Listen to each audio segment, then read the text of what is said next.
everybody. Welcome to episode 3 of TraiLive. We are joined in studio with Bryon, Powell, and Meghan Hicks from I Run Far. Hey, guys. Hey. Howdy.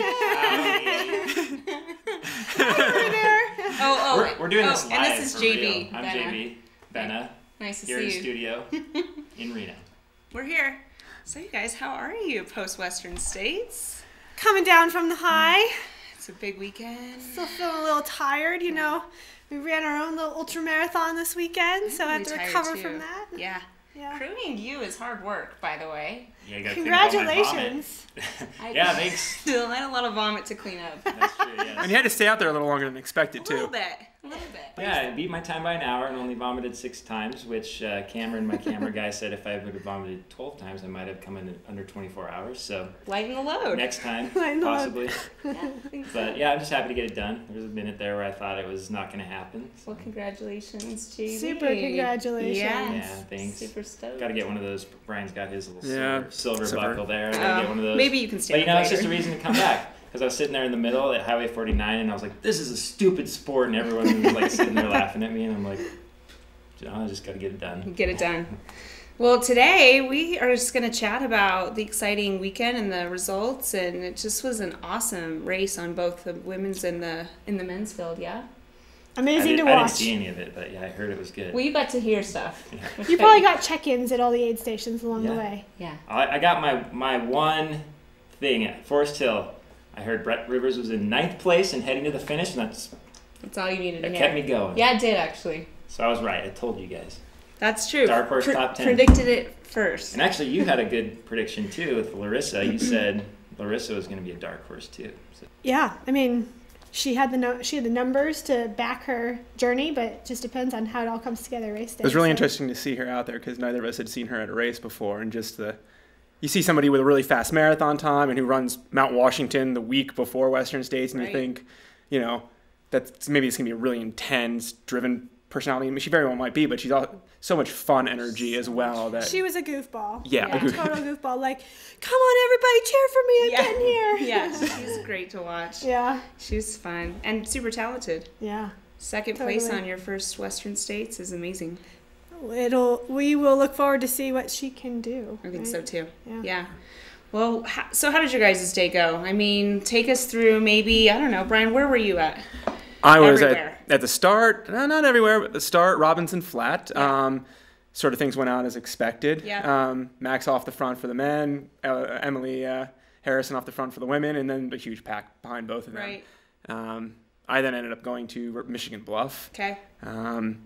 And got to go down to Rucky Chucky. Yeah. Which was a blast. Anybody who has not gone down there during the race, it's really a cool spot to check out and just hang out in the river. Yeah. Because you see everybody crossing on the rope during the race, but there's little sort of lagoons that if you're just coming to spectate, you can just hang out. That's kind of the quintessential spot for Western. Totally. Yeah. I know. I was kind of looking at all the photos. I'm like, if people didn't know this race, they'd think it was like half of a swimming race because all the photos were like of people swimming across the river. I only saw one person actually swim. Yeah. Really? Rob Carr got Carr. in. He got in, walked out a couple of feet, laid down for 10, 15 seconds in the water, got back up, started walking, and once it got deep enough, Did the a butterfly? hand-over-hand technique, just picked his feet up and Did just you really? pulled himself across. Yeah. Probably felt good to be New weightless technique. for a minute. A new Yeah. technique. Yeah. Interesting. Only him and Ryan are the top 10 actually stopped. Ryan just did a full jump in and just laid there for a little bit. And Yeah. Nice. So where do you think the crucial moments where you were for the guys? I mean, where did the race turn? it was interesting to see how much it had turned between Michigan Bluff and then being at the river crossing because Max actually didn't look bad all day when I saw him, but he looked in control. He was in the lead still at Michigan Bluff. I mean, everybody in the top 10 pretty much behind him looked good as well, but when I heard Meghan sent me a text that Craw had made the pass before Cal 2, I'm like, wow, okay. Happened? And then you see Craw come in, and then silence, and no one. You can people start cheering a little ways out, and it was game over. Yeah. Craw had run such a smart race up to then. You could just see he was very controlled. Right. That's what he did last year. He ran a very controlled race. So when he'd built a gap and still looked really good, it was over. So it was a course record was the only thing in question. But, I mean, we have to give Max credit. Like, he was still hauling down Cal Street. I mean, it was just somebody else was hauling faster. Yeah, Max had one of the, I think I've heard, it might be around the 4th fastest split down Cal Street. Yep. He ran 2:11. 2:11. And was it 2:03? 2:03 for Rob, which is the fastest. I think anybody, we've all been talking, and none of us could do that in shape, flat out, from... Brian and I started in, like a stance at Forest Hill and just hold my blocks to the river. I don't think we could get under 2:03, but... You know what? I think we kind of need to cheers that 2:03, don't we? Yeah. It's time cheers. for that. Rob, here, 2:03 Cal Street. 2:03. And just for the record, this is non-alcoholic for me. We know Bryon and Meghan like their beer, so that's right. Got some here on the set today. In fact, let's put out a little challenge. If anyone can run 2:03 there you go. on Strava, we got some free gear for you. But we need to see it. For a t-shirt, a movie. I don't know, anything. Just be alive afterwards, don't kill yourself. Right. You might have to sign a disclosure. That was impressive. And Max, first 100-miler, impressive. He ran 15:44, you guys. 15:44. I mean... That was just off the course record that stood for... Scott Jerk's record that stood for years. Yeah. So first 100, that's impressive. That's getting fast. And going out in the lead. Like, that's... Yeah. He both had the guts to have confidence in himself and go out. And then he held it. Yeah. Right. I really appreciated that about him, because in our pre-race interviews with him, he said, it's probably, this is what I'm going to do, and I'm probably going to pay for it. And then when we saw him at the aid stations, he's like, I'm probably going to pay for it. But he was still trying to run his race, I mean. And he didn't give up. Sometimes people in that position, it's like, I try to win, it's not working out, and then they just drop out. And then we've talked about Rob, we've talked about Max, Seth Swanson. Seth. Yeah. Who? Yeah. You're amazing. What happened? Who are you? Yeah. Actually, we're taking a lot of heat for not knowing about Seth Swanson, so I feel like we should be. We should know about him. Yeah. I looked up all he's won he's just been running kind of races around his area. Yeah, I mean, he's won Lagriz, and he's won Orcas, and he's won races like that. He's run some smaller hundreds, but it's hard to give people a lot of credence based on winning these small races, because there's a ton of small races that certain people win. How do you base off that? Yeah, I think his fastest 100 time at that point was like 19 hours or something, and you can't. I mean, how do you know? You can't compare the races, but still, like 19 to 15, that's quite a big. He wasn't in the preview, but I will say in the group think one of my an editorial point about 2 dark horses who weren't on the chart. Yeah. Brett Rivers, Seth Swanson. Yes. Look for them to be the dark horses. And that so was true this time for sure. Yeah. It was really awesome to see. Well, speaking of Brett, man. Amazing, smart, controlled. He looked happy all day. You saw him at Forest Hill. Was he in 17th? I didn't see it. It was at Robinson Flat. Robinson and he was 17th, and I told him there, and he actually said it as soon as you crossed the finish line. You told me at Robinson I was going to go top 10. Yeah. Because you can tell he was running not with force. It was just running in 17th, like he had just stepped out and just was at peace. Yeah. It was amazing. I was super happy for him. Each man has a story, we could go through the whole top 10, from Debo, this is his 3rd Western, getting on the podium. So awesome to see. I mean, everyone had this amazing journey there, so that was great. Yeah. Totally. So what about the women's race? What do you guys think about that? Me? Man, that was fun to watch. It was Stephanie's day. Yeah. She did an amazing job. 18:01, first 100-miler. And 4th fastest Western States for the women. Yeah. So, wow. In interviewing her beforehand, she did a ton of long training runs, not races, but training runs. She did back-to-back 40-milers, and she did several bouts of back-to-back-to-back long days on the Western States course. I figured either she was primed or she was way overcooked and way tired. Yeah. And it worked out well for her. It was definitely the latter, yeah. But in hearing, and she and I share the same coach, different results at this point, Ian Torrance. So, I think he was really conservative with her training leading up to that. And she, I don't even think she got going until after Lake Sonoma. Mm-hmm. So I think it was really, 40, 50-mile weeks. And she didn't race a lot, which I think is really the key for both Rob and Stephanie. In this, they didn't race a lot. They focused on Western. Completely. Focused on their training. Yes. Yeah. Sort of as a tie into that, that's something that is really impressing me about Stephanie right now, is she's not afraid to, not turn up at races, and she's not afraid to, say, these are going to be just my 3 races of the year, and I can't race anymore, or I'll get injured or burned out. Like that burnout, injury, that kind of stuff is so prevalent in our culture, and especially with women. Like, women are just... We just break. Yeah, we just break a little bit easier than many men, I think. Yeah. So I really admire her for... Except for me. That's actually an interesting point, because I was just thinking about how, for many years, there's always this talk of the men, overall about Western states, if you're a rookie, you can't win. Or even if you have not a lot of experience, you can't win. Whereas the women have shown the exact opposite, with Stephanie winning in her first, Ellie was her first 100, Anita her first. That's true. Tracy Garneau, I think, was her first Western States. So and so maybe there's a little bit of this freshness or not having done too much that actually leads these women to find greater success at Western States. Less is more, maybe, huh? A little bit right now.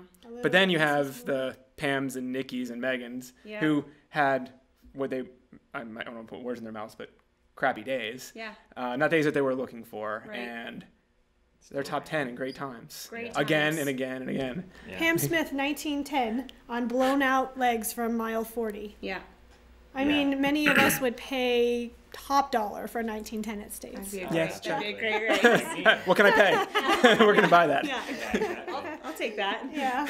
Yeah, it was great. And Natalie, so our international, Beth Cardelli and Natalie Monclair were there, and Natalie was up there all day long. It was really impressive, because I've seen her race a couple times in person, and she was super aggressive. Like, she'll be up with the top guys for the first 50 miles, and she went in with this race the exact opposite. She was, I'm going to run smart, and I'm going to run controlled, and I'm going to try not to run too fast. And she did it, and she was smiling the whole way, and had so much fun, and it was really cool to see her make this 180-degree switch and get great results from it. Yeah. Wasn't she fun to watch race? Yeah. She just carried this spirit with her. Like, you could feel this bubble of Natalie. Like, joy. Yeah, just trucking through these aid stations. Joie de vivre. Yeah. Totally right there. She was. Yeah. I could also see it was kind of fun to watch, going aid station to aid station to aid station to see people's days progress. Like, I felt like I would see her, like, come through one spot and she'd be, like, pretty chill. And then I'd see her at the next stop and she'd be just hammering. Yeah. It'd be almost like she was, like, continually telling herself, like, chill out at the 100 miles. Yeah. What do we think happened with Emily? Had a really courageous upfront race, Emily Harrison, and was kind of going for it and was working hard. I mean, we saw her at Duncan, and she seemed to be in control, in the lead, but things after Robinson seemed like that's when the women's race started to change. And Stephanie, I think, took the commanding lead right before Dusty. I think so. Coming into Dusty, and then held it the entire time. So I'm impressed that she could hold a lead, for 60 miles or close to, and had a smile on her face most of the time too. Yeah. So she was having fun. The only time I didn't see her having fun was down at the river. And she didn't look like she was done. Yeah. But she was definitely not feeling smiley at that point. Yeah. Her and Dylan were like the two that were kind of not on their last legs, but just like, get me home. Okay, I got 22 miles to go. Let's get this done. Totally. That was a great race. And so she dropped out what mile? Sorry, I was running. Was it Forest Hill? Oh, true. It was Forest Hill, I think. Okay. Oh. Yeah. So who are you talking about that went through the river? Sorry, I'm zoning out. Stephanie. My brain is still... Oh, the people who are going on Stephanie. Is that her mile brain? Is it time for a drink? Yeah. Time for a drink. Hydration break. I'm like sitting there thinking about everything I did wrong in the race. And instead of talking, I'm Speaking about people who did things wrong, but not really. Two guys who were up front early, great runners, Nick Clark, Mike Eisch, both went out. Nick Clark went out, led to the escarpment. Buddy, you know better than this. You don't go over the escarpment first and win. That's true. He was going after that. Was that 15:45 Masters course record? Yes. He was going for it from the escarpment. Well, how many guys did we see do that? There were 6. Okay. No, not quite. I might have it pulled up here. There were 4 guys who broke under that, and a couple other who were really close. Oh, yeah. Just stick back a little bit, but more next time, Nick. Yeah. But Nick and Mike, I saw Mike down at the river. He was in a cot, laying down. he reassessed. He spent time there and reassessed and said, I'm going to go get a silver buckle if I have to walk. And Nick Clark was going to drop at Michigan Bluff, and Shelley Jones-Wilkins was like, You are not. No, you're not. You look fine. Go. Well, I think Nick Clark never looks fine. you can keep moving. Right. Go. And he did. Yeah. And there are times where pulling the plug makes sense, and there's nothing wrong with the DNFing, but if we look down the list, even to 20th place, I mean, it was a race, and those guys, Chris Price on the fringe, or Jez Bragg, who got 11th, it was a good race all the way down, so. Totally. There was a huge change in the depth of the field this year. Like Scott Wolf, he was M11 last year, and he was 20th place this year, and I think he ran something like 10 minutes faster this year. Yeah. And he ended up 9 places back. Like that just really says something for what was going on in the field. He was 21st overall, and what was it? We got it right here. 18-18. Yeah. I remember being 21st overall and 22-15 in 2006. Are you kidding me? That's what Western States has changed. I mean, we're going 4 hours faster for the same place. You got to come up ready to play hard on this race. So. Yeah, the depth is great, and there are, so many people actually sticking their races. We have a couple examples of, blow-ups and people who just made it to the finish, but lots of people stuck their races. I just got to throw out Jesse Haynes there for a second. I agree. A guy who was way back at Robinson, and just ran the perfect race for him, I think. Is he ever going to run on the podium? I don't think so, but here's this guy who really focuses on coming back again next year, and seeing him at the river, he just had this focus and there was 4 guys right there fighting for M10, and that was a race. He won that race. Yeah, he did. That was impressive. So, and then the nice work, guy, Jesse. too. Good job, Yeah. Jesse. Yeah. Did we mention Larissa yet? Early on, I think, but let's talk about her. What a race, huh? Wow. Gutsy. She put herself inside the top 5, basically. I think from mile 15. Yeah. That was the first time we saw her inside the top 5, and then she just stayed there. It's just go for it. And had a different energy than any of the other women, I have to say, through the day. She was smiling and almost surprised to be up there, but like going with it, just happy. And not just happy, she was literally whooping up the crowd. Yeah. Sort of pulling the Jorge Maravilla role in the women's field. Yeah, for sure. And I think that, was her plan. She didn't put a lot of pressure on herself, and there's something to be said She got about in that, 5 weeks before. Yeah. She wasn't planning to run 100 this year until Cascade Crest, and had 5 weeks to get ready. Right. Not bad, Larissa. Less pressure. Sweet. Don't have to think about it for so long. Yeah. 2 weeks of training and 3 weeks of tapering. I look forward to seeing what happens with Denise Barraza in the Grand Slam this year. People call her Tiny D. Tiny D. And Tiny D had she just hauled her way through the day. I think that was a PR for her on this course. Was it? Oh. Yeah. So she's starting off well. It's a game of recovery for her, I think, right. now. So. Right. Yeah. Oh, I got to get one more thing on the Grand Slam. Yeah. Tom Green. Green. Final finisher, 29.57 and change. That might have been the best. His finish. 10th Western States finish, 1,000-mile buckle.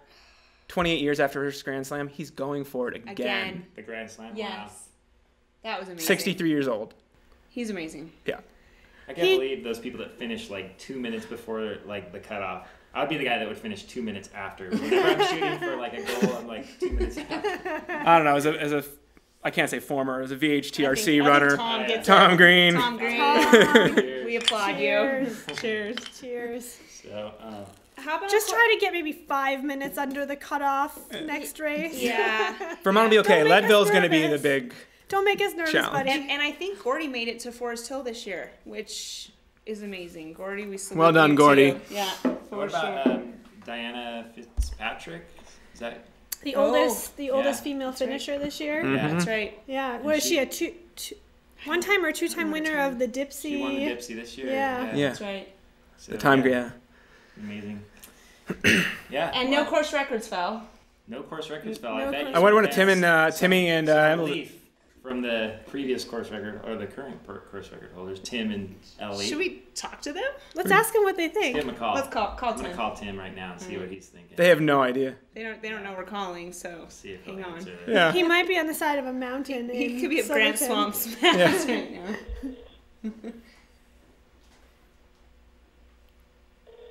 See if he answers. Let him know he's missing out. You've reached Timothy L. Thanks for stopping by. At the tone, please Thanks for record your stopping message. by. When you've finished recording, you may hang up or press 1 for more options. Tim, it's JB. We're shooting TraiLive right now, and we Timmy. want to know how you feel about your course record nearly being broken, but not quite. Give us a call back. We're live on the air. All right.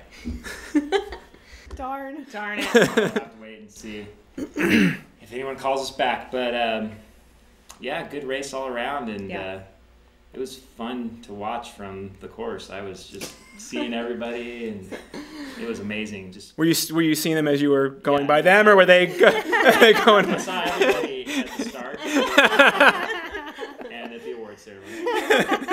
Very impressive. That's all you need to worry about. We were definitely a community of history, and we did mention Tom Green getting his 10-year buckle, but two men got their 10-day 1,000-mile buckle, Eric Skadden and Andy Jones-Wilkins. So, impressive accomplishments from them both. It's something that's not going to happen very much anymore. I think some women have a chance. I mean, Nikki Kimball should get one next year.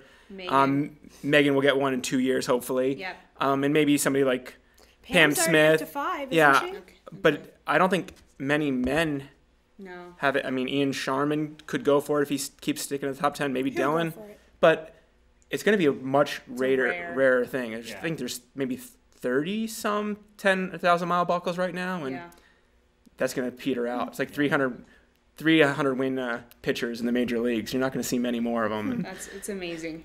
That's a I coveted. think Tweetmeyer may be the only person that ever gets a 25-year. Yeah. It's not happening again. Ever. Yeah, I don't think I'll ever get a 10-year. I mean, I guess if I went every 3 years, 4 years, for the rest of my Until life, you're dead. I guess I'd be 75. Yeah, that'd be pretty close. Might be able to do it if I can do Let's it every hope 3 we're all years. running at 75 like that. I thought the fashion on the course was amazing this year. There was some fashion, Max King straw hat. which could have been Rob Krar's straw hat. Thinking that was a barter, Band-Aids for hat. Somewhere on the way to Gal Street, they might have like hooked up with that. We heard somebody out there joking, was it a straw hat relay or was this actual race? That was a pretty good looking outfit, I have to say. What about the return of the girls' hot pants? Like, they are back from cross country. The booty shorts are here. The booty shorts are here. Larissa's outfit was pretty cool too. Was it like a That was an onesie ink and or burn something? outfit, Yeah. No, it's just matching out. It's coordinated, I think. It was just that coordinated, Jamie. Looked like a onesie. And I think her entire probably do make with the onesies. pajama feet. I just thought that'd be a good, a running outfit, just the full pajama feet. Has anybody worn javelina in full footy I pajamas? see your future. I do need a Western States qualifier. This is the first year, and since 2003, I hadn't put my name in the lottery for this year's race. Yeah. I got to get a qualifier and get back in time. that. Tim Olson. look- Oh, look who it is! Heyo. Timothy Allen Olson. Tim. Hey, JB, how are you? Hey, Good. Tim. How are you? I'm on the set with Bryon, Powell, Meghan, Hicks, and Jen Benna. We're talking Western States, and we just wanted to see if you were sweating any bullets and what you thought of the race. Oh, it was Western States this last weekend? I'm sure you were up on top of Grant Swamp Pass, taking in the view or something else. Yeah, I was trying to distract myself from being chased by Rob Krar all day. I definitely was a weird feeling all day because I felt like I was being chased and there was nothing I could do. You couldn't run fast enough. Yeah, I couldn't run fast, but I was trying to kind of ignore it, but my wife kept, telling me updates, and I was like, oh no, don't tell me any more updates. What'd you think, Tim? Good race? It was a great race. It was really fun to, I went kind of for a long hike with the family that day, so I didn't see the play-by-play, but came back and kind of checked it out, and, it was awesome to see Max having such a strong start, and to continue on. I'm sure he was hoping to hold on for the win, but, he had an amazing first 100-mile run as well, and Krar is just an incredible runner. He's been working on it, as he said, for the past year, and awesome that he, just dialed it all in, got it going, and,